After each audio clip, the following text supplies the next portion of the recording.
this is well, you've seen the title probably.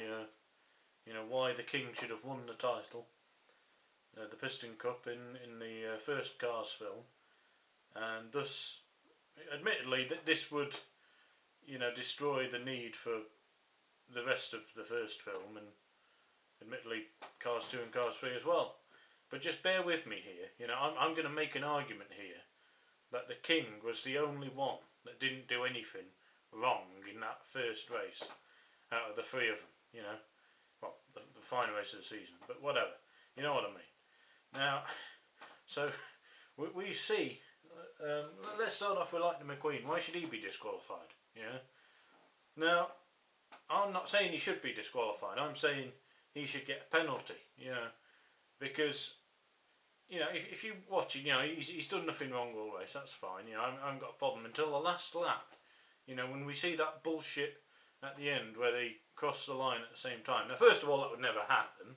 You know, there would be at least some small gap, or even the smallest gap you can imagine. You know, there's no way they'd cross the line at exactly the same time. That's bullshit. Besides, it didn't happen because, as we saw, when they did actually cross the line, Lightning McQueen was a little bit behind. Anyway, that aside, they seem to imply that, you know, he gets across the line at the same time because he sticks his tongue out. Now, I'm saying he should have a penalty for that because that is extending the car to gain an illegal advantage. Now, if we think to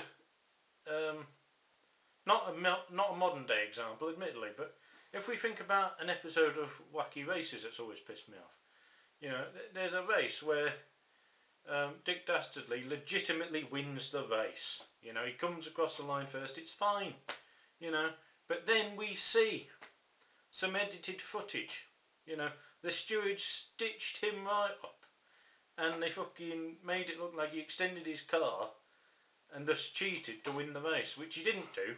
They doctored the footage. You know, this is a national controversy. I'm outraged by this, I really am. But if he gets disqualified for that bullshit, then McQueen should at least have a 5-second time penalty for sticking his tongue out and illegally extending the car. So he's got a penalty. Fine.